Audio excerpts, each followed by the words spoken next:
My grandmother told me that, come, I'll take you out and we'll buy you some chocolates. I do remember I was around 6 or 7 years old and being taken to Bindi Bazaar. And I was wearing a dress that day because my dress was lifted. Something sharp, I know, cut me. You hear so many different reasons. Most common, of course, is that it leads to too much promiscuity.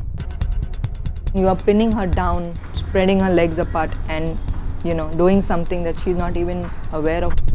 People believe that they are doing it for religious reasons, but it's not in the Quran, it's not mentioned in the Quran.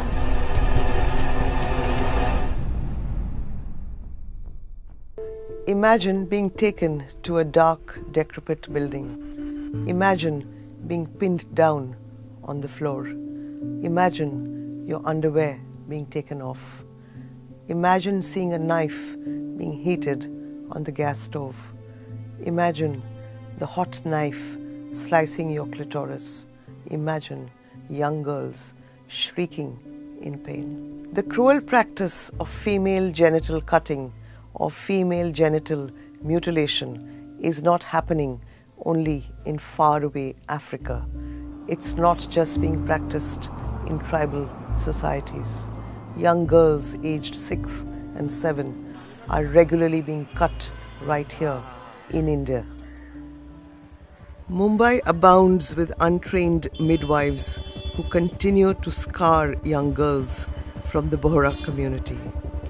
For long, FGM or Khatna, as the Bohras call it, remained a well-kept secret, a taboo, a subject never to be discussed. But now some women, also victims at the hands of a Bohra tradition, have chosen to speak out. Here they are, speaking out on camera, perhaps for the first time, of how they were lured by their mums and grandmums only to be betrayed.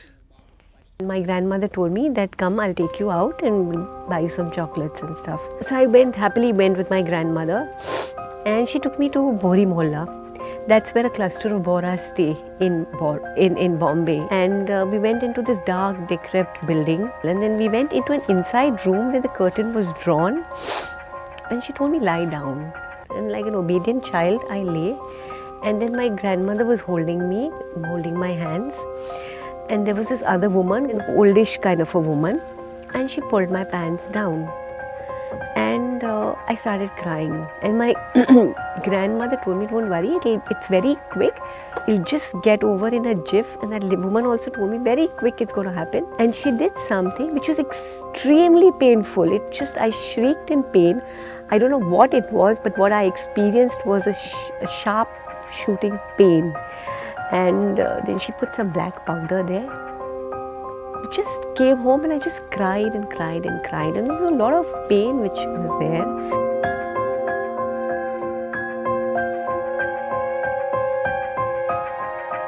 Arifa is a young, articulate journalist. Like most women in the approximately 2 million strong Bohra community, Arifa too was cut. You hear so many different reasons from different women about why it's done.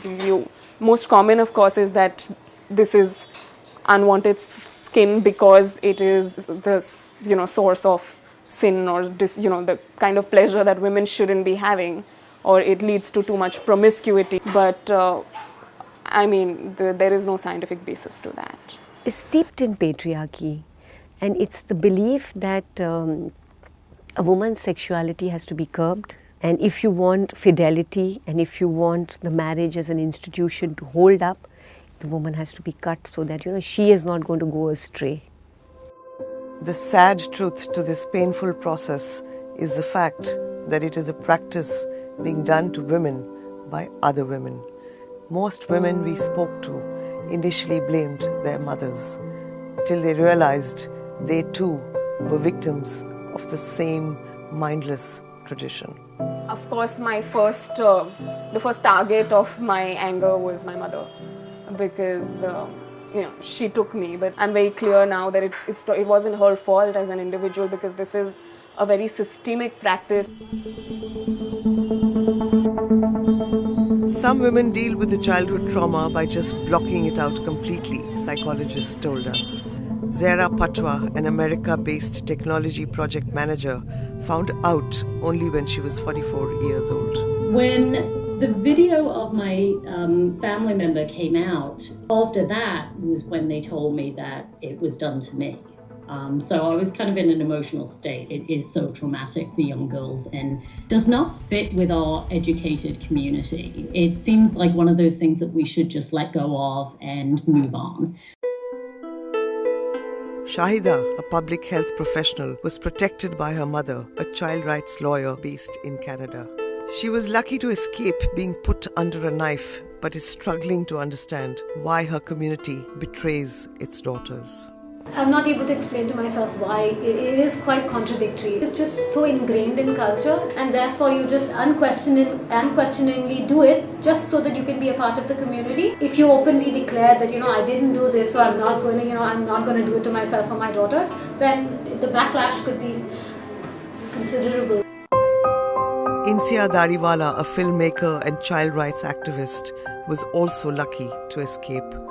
Her mother put her foot down after her older daughter was taken to one of those dark, decrepit rooms by an aunt.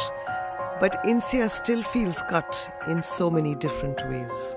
The fact that I had not been cut actually went against me too, because I was still cut off. Functions, certain ritualistic functions that happen with young girls. So these are things that I was never involved in. Boston-based Maria Tahir is pursuing a career in social work and domestic violence because of her own personal experience. Would you say you're emotionally damaged? No, not, but it did for many years. It's something I had to come to terms with. I think all of that has made me the person that I am. Are you psychologically scarred? Yes. Definitely. I never confronted myself with it also. Female genital mutilation is recognized internationally as a violation of the human rights of girls and women, in addition to the threat it constitutes to their health and lives. The United Nations has declared female genital mutilation a human rights violation, but there is no such ban in India. Young girls are still being taken to midwives and to doctors in Bohra-run hospitals. The Sayyidna, or high priest, refuses to engage. We tried to meet with his representatives but failed. An anonymous Bohra woman petitioned the Sayyidna in 2011 but drew a blank. Masuma, Arifa, Insia and many others have put their names to an online petition that is gathering steam with over 40,000 signatures.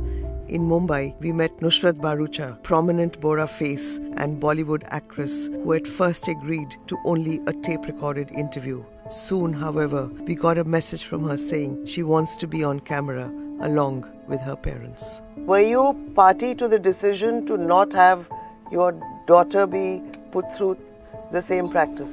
I said, no way, I'm not insisting at all. Just let her grow naturally. There's no need to go through all that. Because it lingers on, it carries forward with a woman all throughout her life.